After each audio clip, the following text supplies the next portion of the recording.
Alright everybody, just really quick before I realized I made a mistake at the last part that this isn't the first time that this show had kind of tackled racism, essentially what I'm talking about, because I forgot about the times they are a changeling, even though I said it was a good episode. But I think the difference between that episode and this is just kind of how it's kind of in the last few... Alright, I'm basically just stalling. Let's just probably get into it. So let's get into part 2 of our Season 8 premiere, School Raise. So, as I have mentioned before, like every single premiere and finale, we have our obligatory recap. We are going to open a school. Expect you to do things by the book. We have a huge responsibility, and I need you all to do this by the book. These ponies are the heroes of Equestria. This is just a quick mental health break. The school is under attack. Those are students. I am shutting this school down. Yeah, so cheery. So after the theme, we have Twilight in our depressed state. Twilight, you feeling okay? Oh yeah, Spike. He's basically hiding herself in a cage full of pillows and listening to sad violin music. What do you think?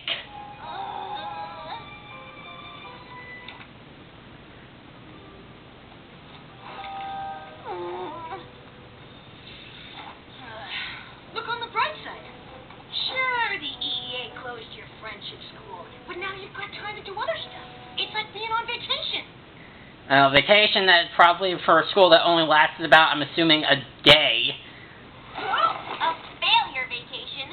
I'm supposed to be the princess of friendship, and all I did was make enemies with Equestria's allies, upset my friends, and get my school unaccredited.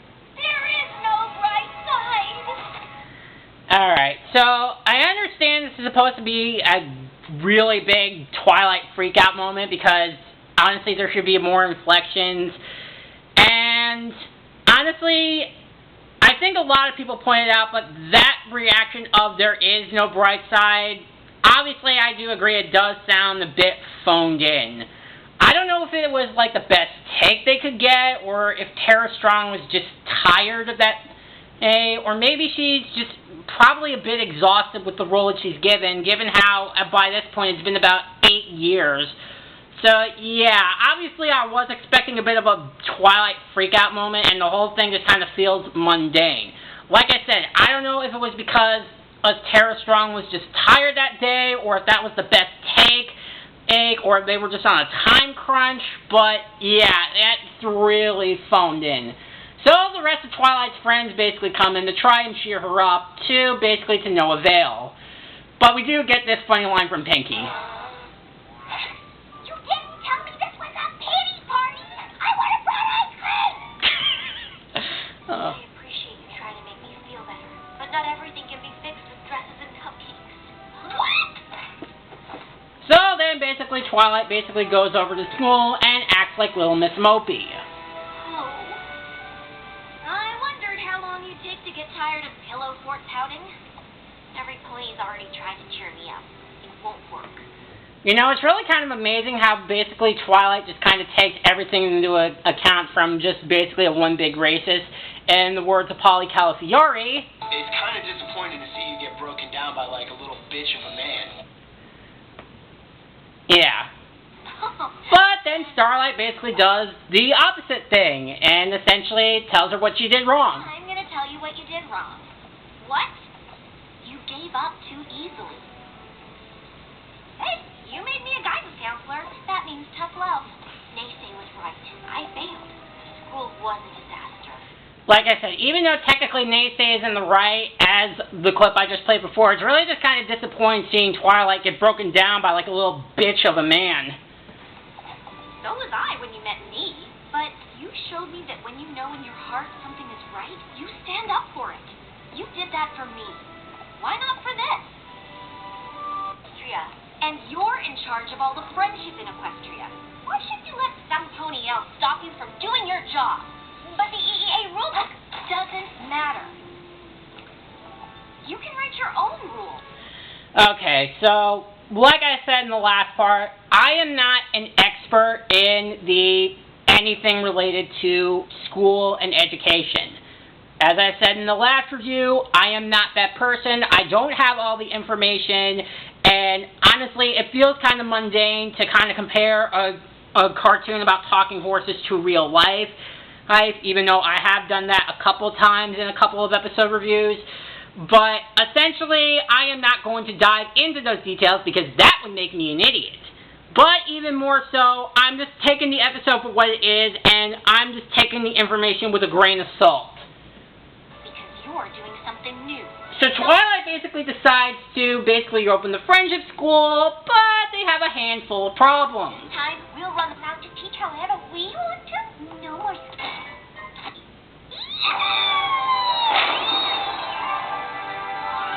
Well, in that case, we're behind you 100%, Twilight. Just 2 small problems. The school is still unaccredited. Okay, there's the hint of the Twilight freak-up. But yeah, even though they are now fully on board, the main 7 in this case, are on board to reopen the school, there are 2 major problems that Spike points out. Number 1, as he just said, the school is still unaccredited, and 2... And we don't have any students. I'll take care of the first part. If you 5 can wrap... But then that leads to problem number 3, when the rest of the main 6 go to talk to the other rulers of the other races, it turns out that the young 6 didn't want to be separated, and they're all missing. And thus the other races go to Canterlot to explain the situation in a civilized manner. You're pretty quick to blame them. What are you hiding, Yak? And yes, I was being sarcastic. Can we just focus on finding our lost students? And again, Thorax being the most reasonable one. Nice try! You crafts are probably hiding the whole lot of us! Okay, everybody, shut up!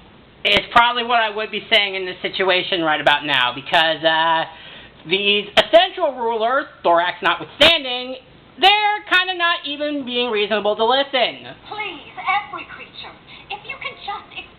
Yeah, so every creature. That's kind of the thing that I kind of talked about in the last part. Explain what happened.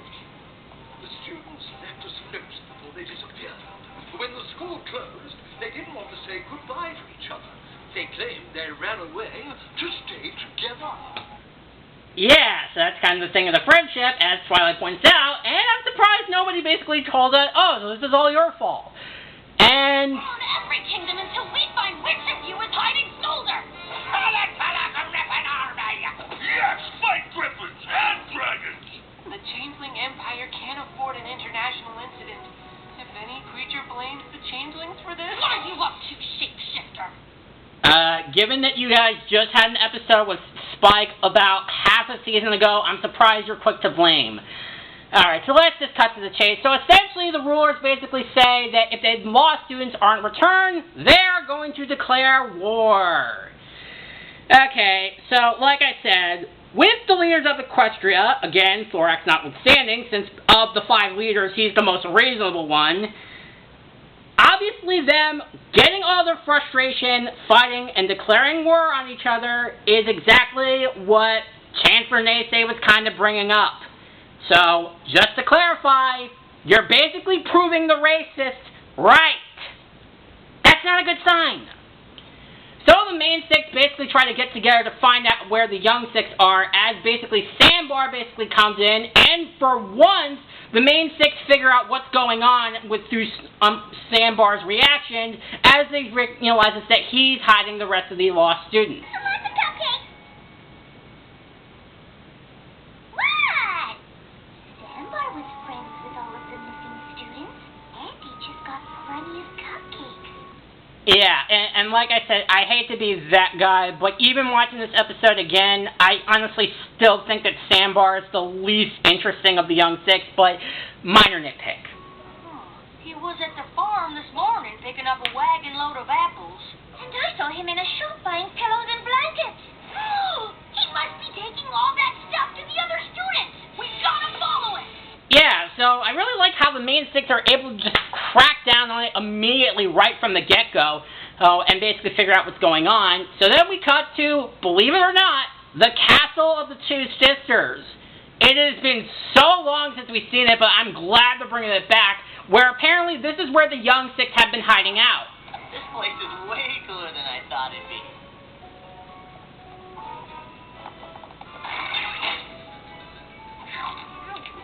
Even I'm impressed. What's it called again, Ocellus? Castle of the Two Sisters. So I take it that Ocellus is pretty much the brains of the group. I remembered it from class. Princess Twilight's history of pre-equestrian friendship. Ah, who knew? School was actually good for something.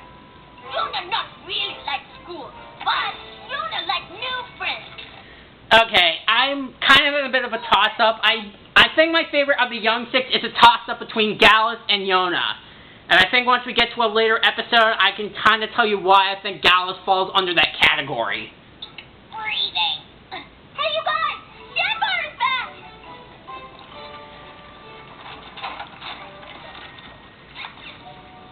Cupcakes are scented! Yeah, by the way, I should probably mention this, but this episode's really funny. Yeah, some of the jokes are hit and miss, but I think probably the stuff with the Young Six is freaking hilarious. You know, that acted like a dog. See, like, honestly, I think any comedy with the Young Six is somehow just always cracks me up. The assist, Gallus. I was saving the cupcakes. And we get this bit moment. So yes, even though Silverstream is the essential Pinkie Pie of our group when, you know, being excited over stairs, we actually get to find out why. That will immediately shut down any, basically, argument of the tiring cliches of the hyperactive character that gets excited over anything, such as Mabel from Gravity Falls and Webby in the 2017 DuckTales remake. Stairs are awesome! We don't have anything like them underwater because, you know, no way to climb them. Yeah, so any arguments you say they're tired of that characteristic, this ought to shut them down immediately. Oh.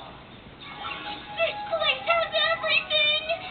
If only my family back home could see it. Okay, and Silverstream's probably a good third place for me. And I think probably Smolder would be 4th, Sandbar is 6th, and regrettably Ocellus 5th. That's just kind of how I see it. So anyways, they then come across a little tiny orange hedgehog thing. Most other creatures. What is that thing? Am I the only one who didn't sleep through Professor Fluttershy's Critters of Comfort and Conflict class? Well, if you're staying up late and end up falling asleep and you end up tired and you end up passing out in the middle of class. Trust me, I've done that a couple times in high school and middle school. It's a puckwudgie. A puckwudgie? I swear to God, it sounds like something that the Popples would come up with, given how this is exactly like a Popples. But apparently it is also dangerous because they travel in groups and they try to kill the Young Six. But the main six do arrive and end up saving them. As the Young Six basically get to see how well they basically saved them. Idea our teachers were actually cool. I've been trying to tell you. Oh, did you see that? Rainbow Dash was like, hey, and then, whoa, the puckwudgie was flying, and then the birds came in. Yeah, we all just lived it. But you're right, that was pretty amazing, even by dragon standards. Given how one of the creatures that saved you is also a dragon, that also happens to be best friends with the Dragon Lord. Is every creature all right? Yeah. You're lucky we got here in time. You know, this probably isn't the safest place for a camp out. Does that mean you're going to send us back to our home? So at first the Young Six seem to be disappointed, but the main six say that they will go back to teach the right way, while Pinkie Pie basically lets them know if they don't go back with them, their countries will go to war. Only Pinkie Pie can actually make blackmail funny. And that's the absolute truth. So after a brief argument with all the rulers, Twilight breaks the seal, and Chancellor racist asshole Naysay shows up. Who dared remove my seal? Me? I did, Chancellor Naysay, and I respectfully ask you to step aside, or classes will start late. Classes won't start at all. The EEA has spoken, and none shall pass. Okay, yes, epic Gandalf a moment aside, but, and even though technically he's in the right, what the hell even for? Why do you even have an entire committee for this thing if you seem to be the only important member? Yes, Hap, it's yes, say. This is for the greater good.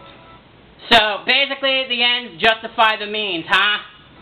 School was disorganized, the teachers unqualified, and those dangerous and unpredictable students put ponies' lives in danger. Okay. Guess who it is, ladies and gentlemen? The true racist in the house. I'm glad you come out as a hypocrite. I don't think I'm she glad means you it come that out way, as a Russ. hypocrite. Russ, I don't think Thank you. Yeah. I'll show you unpredictable. Hold on, please. I'm sure Princess Twilight Sparkle has a good explanation for all of this. I do. It's true that my School of Friendship is EEA unaccredited. Look, she said it without doing the eye thing. I don't know what's even funnier. Her not even doing it, or Spike taking long enough not to point it out. Then it is not a school. Yeah? Children are the future, my ass. What he's saying and doing are completely different. It's not an EEA school. It's a friendship school. With its own rules. I should know. I wrote the book. These students reminded me that every friendship is special. So the way we teach it has to be just as unique. My school is going to do things differently. Allowing all of these creatures to attend your school. Changing the rules for them. It simply won't work. Have been willing to lend all the help they can, regardless of whether or not you deserve it.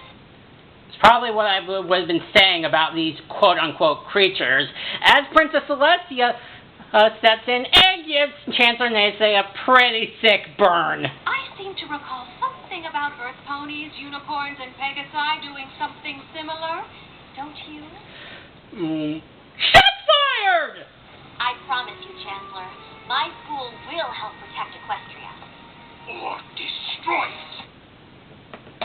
Well, don't wait up. We'll keep that from happening no matter what.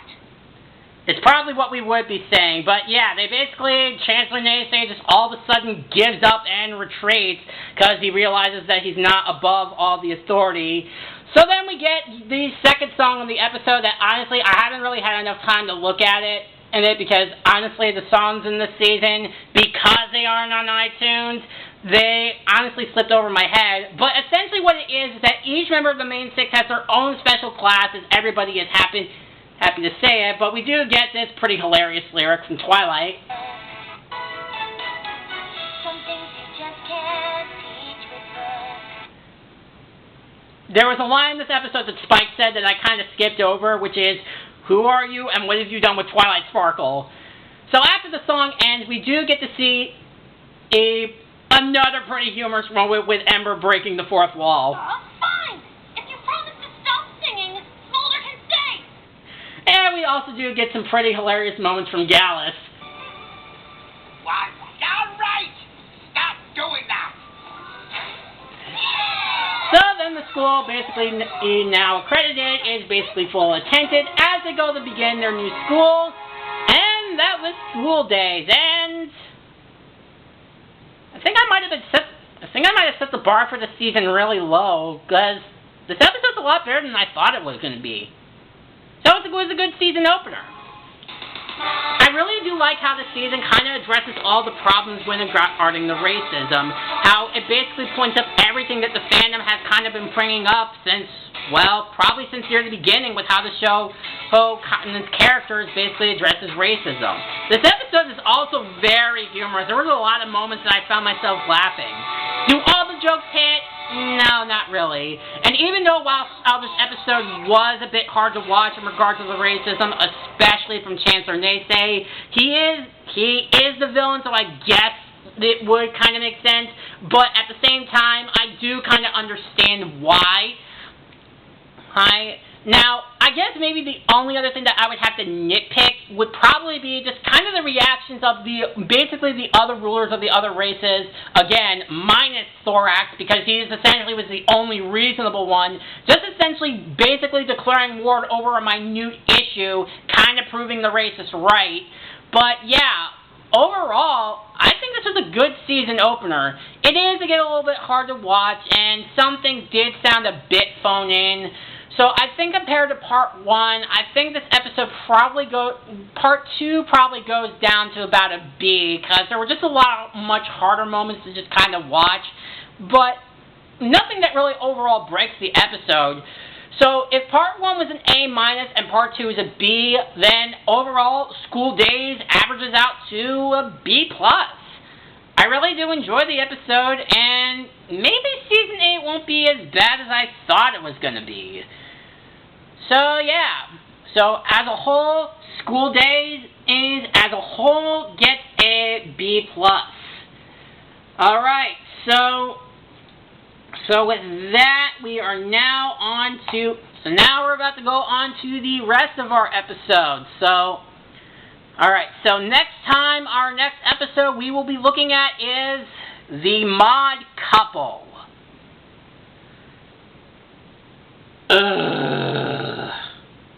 Never mind. Alright, so next time I will see you guys in the Mod Couple. See you guys next time. Bye.